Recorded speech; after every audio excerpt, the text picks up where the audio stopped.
Nangyari. Wala. Tago mo mukha mo. Chat ako ng chat sa'yo kanina. Ang dami ko ng chat.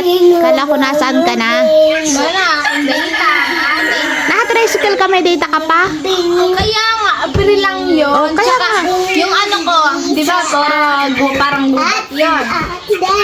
Yung ano, yung mga daan kasi ako, mahina ang ano, signal. Chocolate. Ito 15 na lang tira. nagastos ko dyan sa 100. 400 na baon mo. 15 ang ginastos. Magkano? 15. 15? Yung pamasahe mo 100, tag 100. Ay, hindi pala. Diba, ano kasi, nagbili kasi ako ng turon, 10, tapos yung pala may 10, nagbirienda ako kanina. Tapos, pag uwi ko, nagbili akong isang nabili. Ano tinanghalian mo? Ano inalamsal mo? Di na ako medyo busog pa ako. Ano tinanghalian mo? Wala, medyo busog pa nga ako, wala akong ganang kumain. Kaya ako nagkain. Pumunta ang biyahe na mag-isa. Anong feeling ng mag-isang bumiyahe? Wala lang, na-enjoy ko kasi nagagala ako. Oh, ba't tinanggal mo yan? Dapat, di ba dapat ganyan na matuto ka na para nakakapunta ka at Alisin mo na kasi yung jacket mo. Yan. Pinagbiyahe ko kasi siya mag-isa from San Lorenzo to Daito, Labo. Galing sa school. Ano to, ano? Ay, papunta sa school kasi mag-clearance sila. So, bali, pangalawang beses niya ngayon nagbiyahe mag-isa.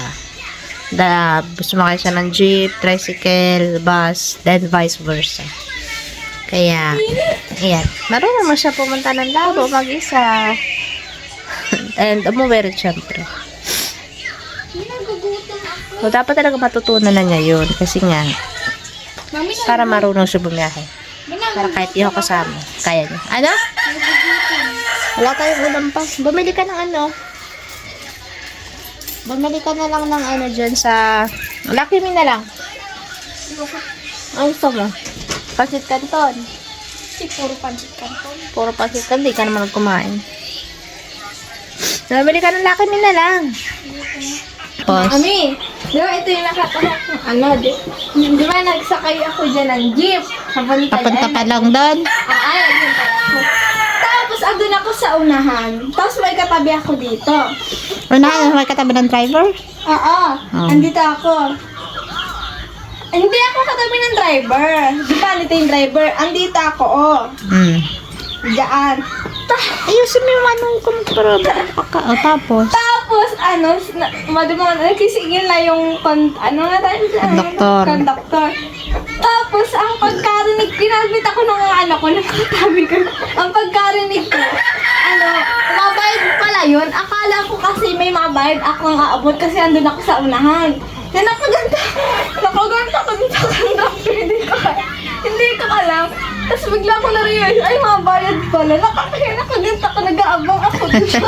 Kala mo, pasahero na mabayad doon saan, mapaabot ng bayad sa driver.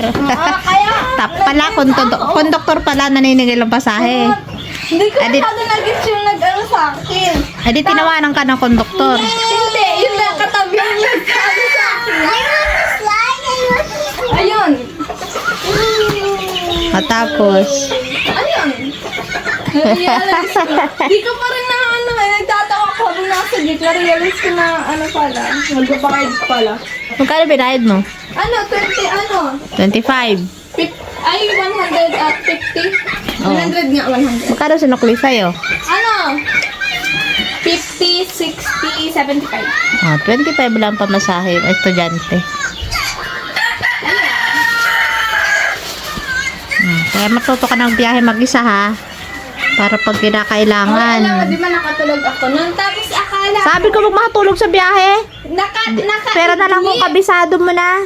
Naka-iglip lang ako. Pero di man yung tulog na tulog. Naka-iglip lang ako. Tapos, yung katabi ko matatalugan, parang ako sa kanya. Sabi ko, saan po yung yung Court Plaza, yung Central Plaza. Kasi, akala ko lagpas na. Tapos yun, May tanong ako, hindi ako nahiya. Huwag ka mahiya magtanong, lalo pag nasa biyahe at nang di ka naliligaw.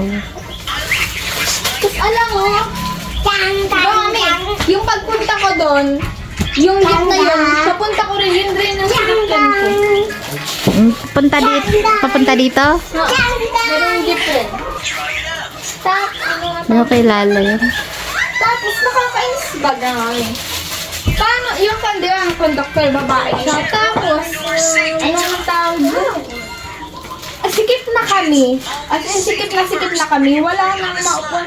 Pinipilit pa rin. Eh, ganun talaga ang mga ano. Hindi, as in, wala nang maupuan kahit, hindi, as in, Oo, kaya mga ano dyan, pipiliin na lang. Kaya nga nung sumakay baga tayo, doon tayo sa floor nagsakay at wala na rin namang biyahe. Lalo pag last trip na, pagkakasyahin talaga yan. Minsan nga kahit di last trip, basta pasahero, sige, sisiksik pa.